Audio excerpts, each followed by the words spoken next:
Hi, I'm Andrew Jones. To many of you, I'm known as the VAT man. If we've not met before, hi. For the last 12 to 14 years, I've been processing DIY VAT reclaims. That's VAT reclaims for the general public where they've built their own house or created a new dwelling, be it for themselves or a direct family member in the first instance. So I've just come off stage at the National Self-Build Centre here in Swindon, where I did a presentation. I'd like to thank Harvey and the team for inviting me. It was nice to be thought of, so thanks very much. So if you attended the presentation, or maybe you didn't. Actually, if you didn't, let me tell you very briefly about the centre if you're not familiar with it. It's called the National Self-Build Centre. It's open Tuesday actually to Sunday. It's not open on a Monday.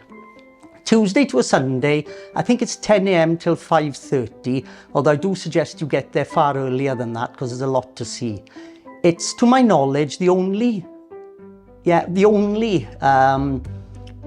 permanent venue in the UK that will offer building exhibition experience, and it has 200 permanently situated stands there.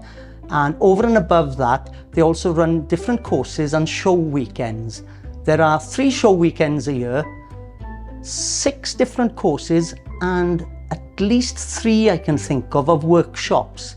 If you're not familiar with it, it's off junction 16 of the M4. So it's within 2 hours of Birmingham, Swansea, Taunton, Portsmouth, and certainly the centre of London, and if you're coming by train, probably Essex.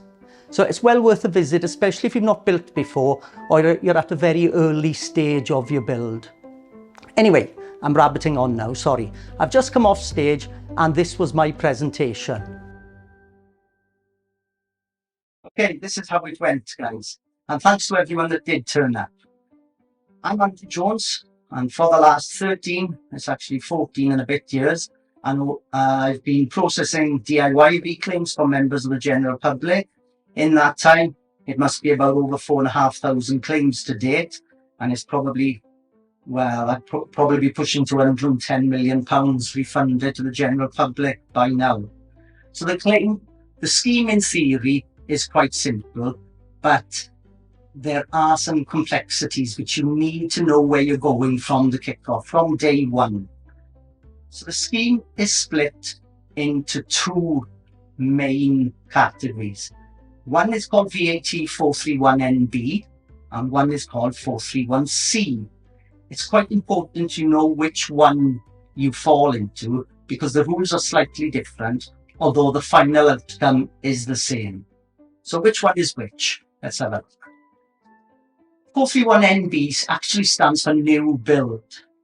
So that can be a self-build, as I put there, new build, a knockdown and rebuild, also known as a replacement dwelling, or completing a build after a builder, or taking over a project, someone else's unfinished project, be it they run out of funds, they changed their mind, they didn't want to live there, or possibly a breakdown of the relationship. Then 431C is for converting a building not previously lived in. So that can be barns, churches and chapels are widely available at the moment, or commercial to residential, where possibly the dentist or the solicitor in town is retiring.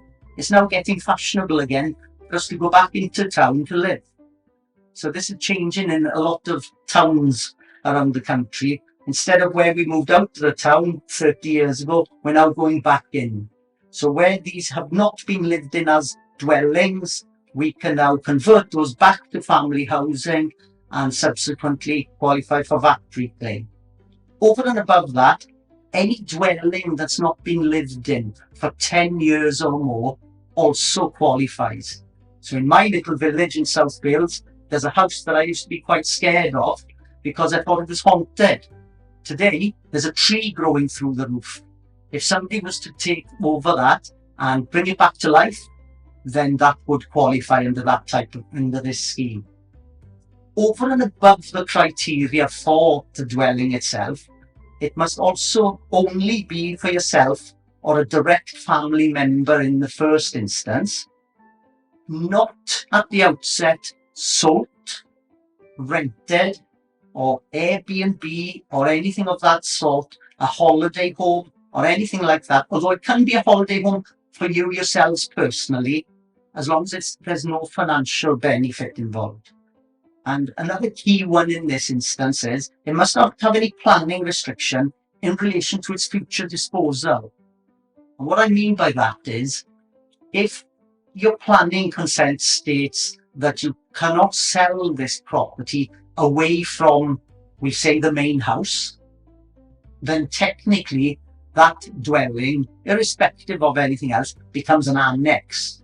Be it a very nice annex, but it's actually still an annex to the existing dwelling. So that is also crucial. So what else doesn't qualify?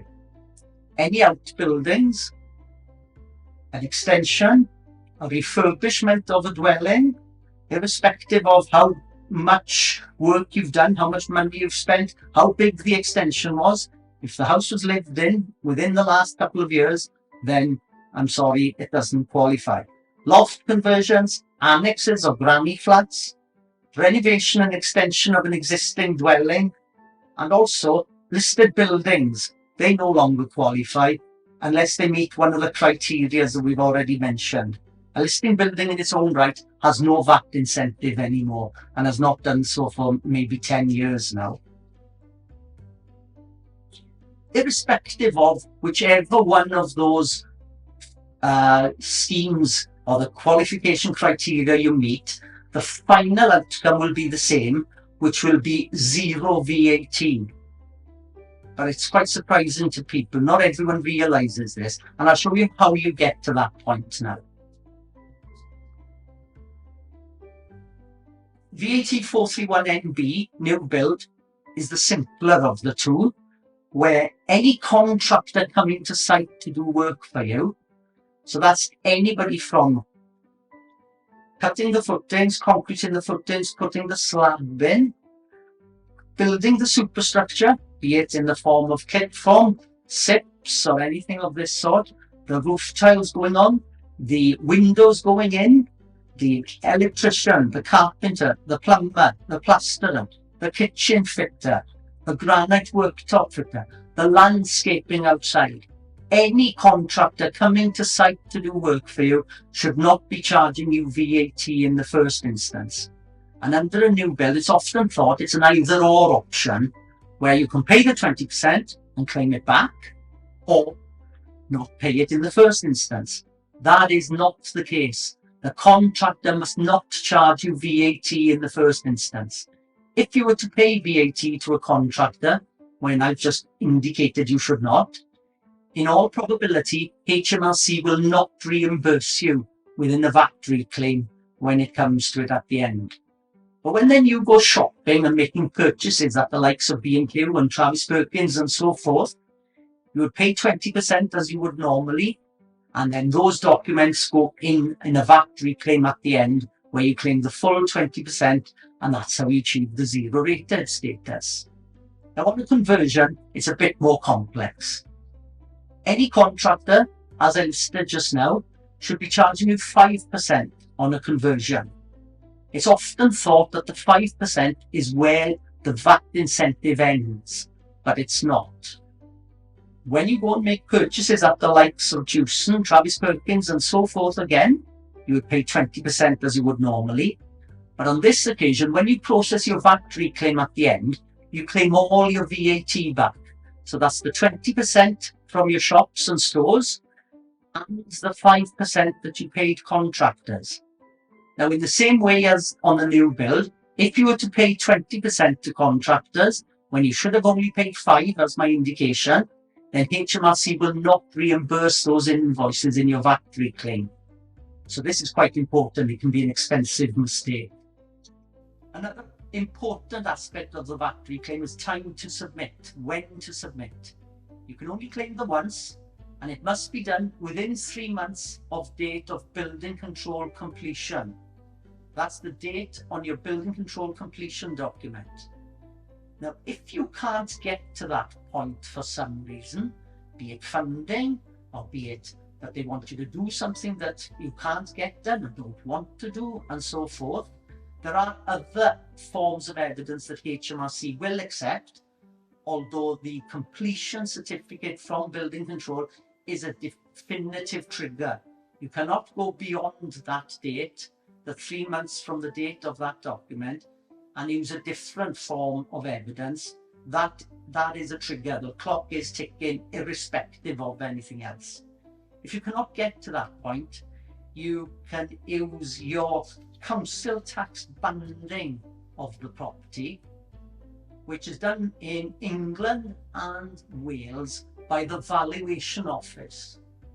Now, the theory behind this is that the same house in where I live, as an example in Carmarthenshire, if the same house was built in Swansea or Neatham for Talbot, as an example for me, which is thought to be a cheaper place to live than Carmarthenshire, although I can assure you it's not, then the same house in the same regions would be banded within the same banding bracket.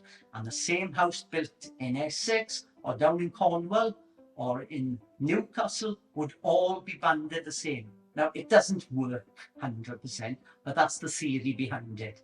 So the left-hand document you see on your screen here is the VOA, the Valuation Office document.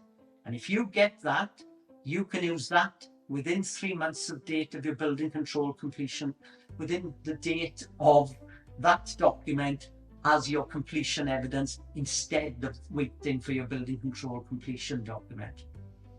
Now, if the time has lapsed, you've moved in and you have got that certificate, but you're outside of the 3 months, what you could do, if you're on good terms with your building control officer, is asking them to write a letter acknowledging that the dwelling is built and fit for purpose and habitable, and explaining why that the completion certificate has not yet been issued.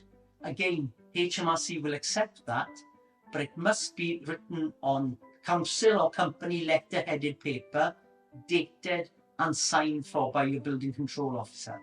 It can be emailed to you as a PDF and printed off, but it must not be just an email. It must be on their paper. A couple of things that often come up, the most commonly asked questions. So these are quite important. I often hear people say, I run after the manager in B&Q to try and get a receipt with my name on it. You do not actually need receipts and invoices with your name on.